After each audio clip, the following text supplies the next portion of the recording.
All right, in the previous video, we talked about import, export, file management. Now we're going to be talking about selection and grouping and the different ways that we can do that. So let's import a file from the last one, that single patch design. So I'm going to go to File, Import, and find Single Patch Design, and there it is. Let's make that a color we can all see. All right, so you can see when it was initially imported, it was automatically selected. And you can tell that it's selected because the solid line of the outline is a dashed line now. And it's an animated dashed line.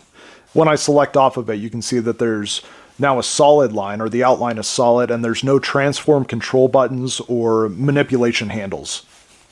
If I click back on it, you can see that it's, once again, the outline is animated and with dashes, and those manipulation handles are back in there. I'm talking about these guys here, where you can grab and drag and manipulate the shape. We'll get into those in a different video. Ctrl+Z to undo those. Now we're talking about selecting, but anytime that I am working on a project and I'm doing multiple things, I may get off of the actual selection button, which is this top one up here. And you can see it says select, and then in the brackets it says escape.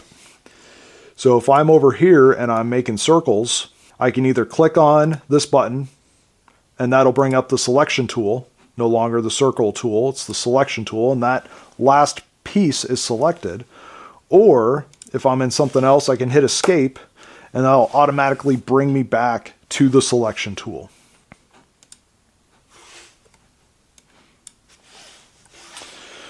Now you see how I just did that?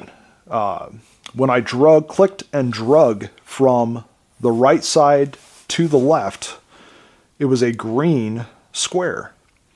And I was able to select the object or the hat patch that is inside of that square. But what's fancy about dragging from the right to the left is I only have to hit part of that object to select it. Now the opposite of that is from the right, or from the left dragging to the right. If I click and drag, you can see it's a red square. If I only cover part of that object, it doesn't select it.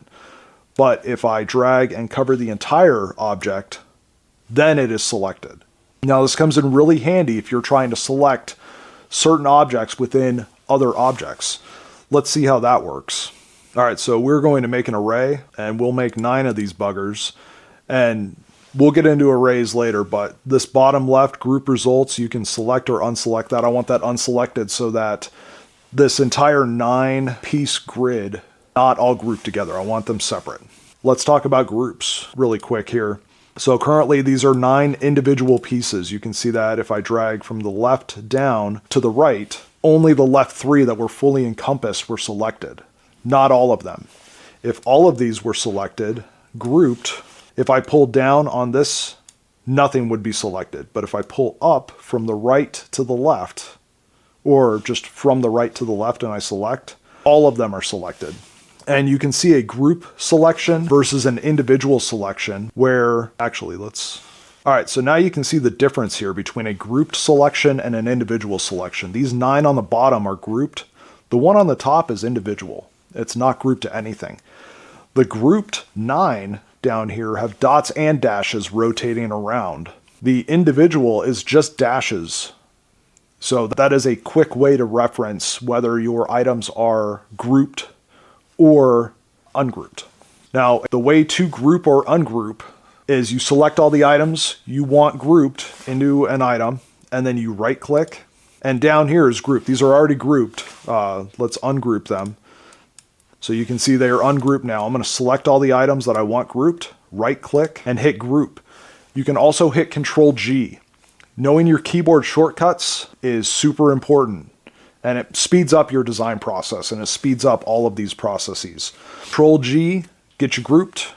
So let's group these. And now if I select one in that group, all of them are selected. But like I was talking about before, if I'm dragging from the left to the right and I select only part of this group like we did before, nothing is selected because it's an entire group. All 9 of these have to be encompassed in that square from the left to the right in order for it to be selected. If I go from the right to the left and just hit part of that group, all of it is selected. Now I'm going to Control U to ungroup this, and I want to select only these center pieces. Now, if I want to click on them, I can click, hit Shift, click the next one, and now you can see they are, all three of them are selected in the center. Nothing else is selected, and I can change those colors. I want to change those to orange, excuse me. Another way to do that is with your drag. So if I drag this way, I just want the center three, but all 9 of those pieces are going to get selected. If I drag from the left to the right, only those 3 centers are going to be selected, and then I can change the layer or the color of those items. So I want those to be orange, an orange line, and I drag from the left to the right to get them. Now there's a lot going on in here with different colors, same pieces, but different colors, and I want to select different things. Now there are multiple ways to do this. A, if I just want to select items that aren't already selected. Or no, I want to select everything on my page. Let's start there. Let's say I want to select everything on the page. Ctrl+A for all, and that selects everything on my page that is selectable. I can also right-click on the page and hit Select All, and that selects everything. Now let's say I have a selection here, which is my, actually let's do it this way. Let's say I have a selection here, which is the bottom 3 items. I want everything else selected, and I don't want to select that. I can hit Control, and this is on a Windows, I believe it's Command on Apple, but Ctrl+Shift+I for the inverse selection. And that'll select everything except for what I already had selected. Now we can do that this way as well, Ctrl+Shift+I, and now all of the other pieces. So it's split, it just selected everything else that wasn't already selected. So let's say your piece is jumbled up and you have a lot of orange and blue and green and red and all. Actually, let's do this. All right, so now I have a ton of different colors or layers in this project. And you can see they're all mixed around in here. I got blues over here, oranges, blues, orange, greens, a different color green, maroons. I have colors all over this page. I want to select just the maroons, which is going to be this line here. I'm going to hit Shift and click on that line, and now only the maroons, or only that layer, I'm sorry. And now only the maroons are selected, everything else. And if I want to select everything else beyond that, Ctrl+Shift+I, actually I have to click on the object, but I want to select everything else, Ctrl+Shift+I, and that brings up the inverse of just those maroons. So everything but the maroons. Here we're separated. We have blue, maroon, blue, and then blue, orange, green, blue. So let's just select the blues. We're going to go Shift and click on that layer. And now you can see only the blues are selected over here.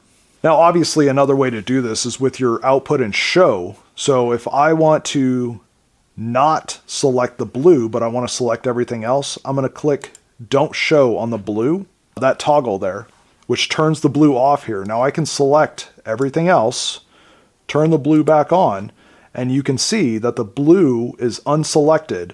Everything else is selected. And you can do that for multiple colors. This works for grouping as well. So let's shift orange. So now let's say in here I want the orange and the blue to be grouped together. Nothing else grouped. So I'm going to turn off all these other colors. Now I have orange and blue. I can select all of those, Ctrl+G to group them together. You can see they're dots and dashes now. Turn the other colors on. And now when I select, blue and orange get selected. Nothing else in here is selected. Now let's say you have items selected. Prior I said if you want to select items individually by clicking on them, but you want multiple items, you'll hold down Shift. So I'll click on this item, hold Shift, click the next one, click the next one, click the next one. What if I made a mistake and this lighter green here I did not want selected? Well, I can hold Control and click on that one, and that deselects the one that you don't want. And you can do that multiple times. You can deselect these 2 center ones. There you go. And now just the 2 outside ones are selected. So keep that in mind if you want to deselect items that you've already selected. This works as well if you select row by dragging from the right to the left or the left to the right. If you select a row and then hold Control down and want to deselect specific items in that selection. Now, a way you can get around inside of your project without using your mouse if you have an item selected is by utilizing the Tab key on your keyboard, and that will toggle through your items inside of your project. You can also Shift+Tab, and that will toggle through in reverse order.